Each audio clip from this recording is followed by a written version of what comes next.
ನಮಸ್ಕಾರ ಸ್ನೇಹಿತರೆ, ಪ್ರಗತಿ ಚಾನಲ್ಗೆ ಆತ್ಮೀಯವಾದಂಥ ಸ್ವಾಗತ. ಇಂದಿನ ಸೋಯಾಬೀನ್ ಕಾಳಿನ ಬೆಲೆಯನ್ನು ನೋಡಿಕೊಂಡು ಬರೋಣ ಸ್ನೇಹಿತರೆ.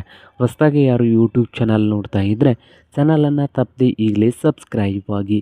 ನಾವು ಪ್ರತಿದಿನದ ಅಪ್ಡೇಟ್ ನೀಡ್ತಾ ಇರ್ತವೆ, ಚಾನಲನ್ನು ತಪ್ಪದೆ ಈಗಲೇ ಸಬ್ಸ್ಕ್ರೈಬ್ ಆಗಿ. ಇಂದು ಸೋಯಾಬೀನ್ ಕಾಳಿನ ಬೆಲೆಯನ್ನು ನೋಡಿಕೊಂಡು ಬರೋಣ ಬನ್ನಿ.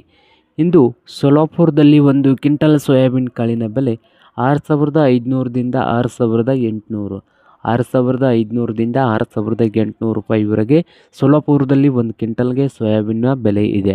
ಹುಬ್ಬಳ್ಳಿಯಲ್ಲಿ ನೋಡೋದಾದರೆ 6,000ದಿಂದ 6,800, 6,000ದಿಂದ 6,800 ರೂಪಾಯಿವರೆಗೆ ಹುಬ್ಬಳ್ಳಿಯಲ್ಲಿ ಒಂದು ಕ್ವಿಂಟಲ್ಗೆ ಸೋಯಾಬೀನ್ ಕಾಳಿನ ಬೆಲೆಯನ್ನು ಹೊಂದಿದೆ. ಸಾಂಗಲಿಯಲ್ಲಿ 7,000ದಿಂದ 7,500, 7,000ದಿಂದ 7,500 ರೂಪಾಯಿವರೆಗೆ ಸಾಂಗಲಿಯಲ್ಲಿ ಒಂದು ಕ್ವಿಂಟಲ್ಗೆ ಸೋಯಾಬೀನ್ ಕಾಳಿನ ಬೆಲೆಯನ್ನು ಹೊಂದಿದೆ. ಹಾಗೆ ಕಲಬುರಗಿಯಲ್ಲಿ 5,400ದಿಂದ 6,800, 5,400ದಿಂದ 6,800 ರೂಪಾಯಿವರೆಗೆ ಕಲಬುರಗಿಯಲ್ಲಿ ಒಂದು ಕ್ವಿಂಟಲ್ಗೆ ಸೋಯಾಬೀನ್ ಕಾಳಿನ ಬೆಲೆಯನ್ನು ಹೊಂದಿದೆ. ನೋಡಿ ರೈತ ಬಾಂಧವರೇ.